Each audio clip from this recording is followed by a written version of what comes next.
I think it's terribly questionable as to how one person can feel that he has the right to own another person, how he has the right to sell another person. It's a painful part of American history when brutality overcame humanity, a time when people were treated as commodities, brought upstream to Richmond, and sold into slavery.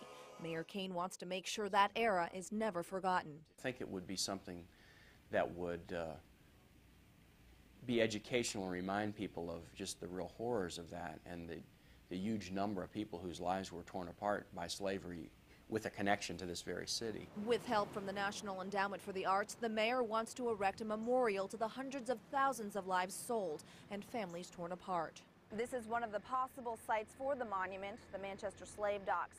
Some historians estimate that during the slave trade, as many as 500,000 Africans arrived here. Shackled at their necks and their legs, they were then marched 3 miles into the city of Richmond. In fact, the Richmond slave port was the second largest in the country. Carolyn Brown's ancestors were among those who arrived here. I think it should be remembered.